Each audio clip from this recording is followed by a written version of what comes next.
couple of gold sovereigns. So you'll see these are very similar to a 1/4 ounce coin. This is a gold Quarter Britannia compared to a gold sovereign. So you see, obviously the 4/9 fine gold Britannia is a little bit more yellowy than the coppery coloured 22 carat. So 24 carat, 22 carat. You're basically buying the gold content, so it doesn't matter that one is more pure than the other in terms of an investment. So in terms of size, they're pretty similar. And yeah, like I say, you've got 1/4 ounce here and just under in here. So the reason I like the sovereigns is because they generally come at a lower premium. So for example, at the moment you can buy yourself a gold sovereign around about the £320 mark, somewhere there.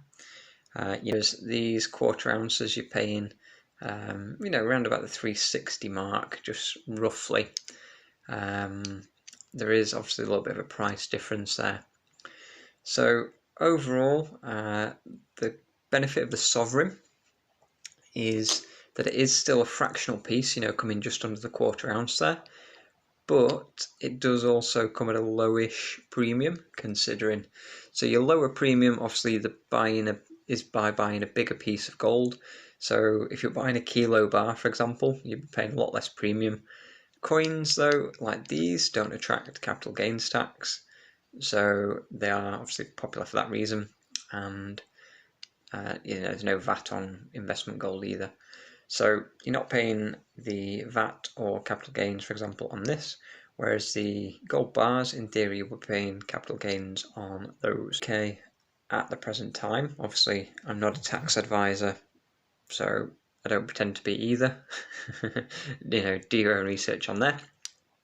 Bullion by Post, where I often buy from, they have handy labels on the different products telling you what's what, and just makes it easy.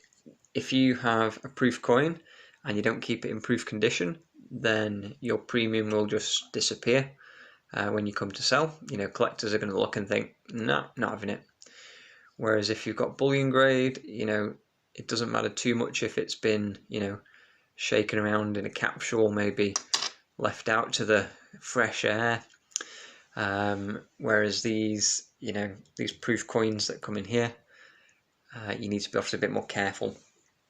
So while we're still on topic of storage, if you're looking to purely just store wealth and store, an amount of money, one of these sovereigns here, another one, so that's two sovereigns is worth more than 25 ounces of silver at the moment. So here we have a tube of 25. What we got? Oh, the Valiant, one of my favourite coins actually. Also a very similar design to the sovereign. They're similar, not the same, but similar. A lot of dragon slaying going on these coins. Wonder why? Probably something to do with the history. There's not so many dragons knocking about in this country anymore, despite what you might hear on the news. So yeah, two sovereigns versus one tube there of silver. So if I didn't have any gold and I just had silver, there'd be, hundreds of ounces. What are we on?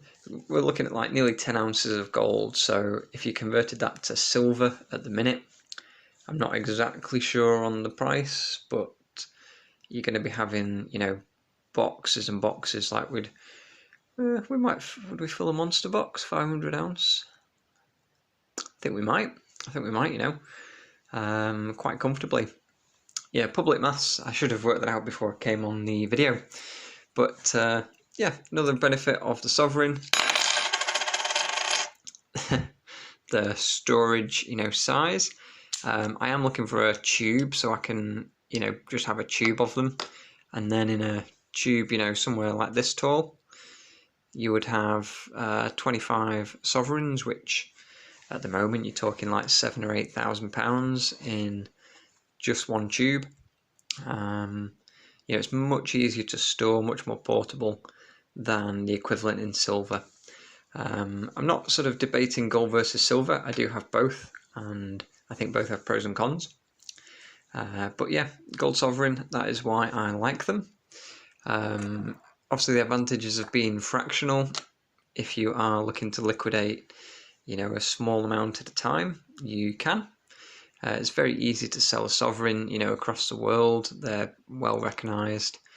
Any bullion dealer is going to recognise them straight away, you would hope. I'd be curious if a bullion dealer didn't know what a sovereign was.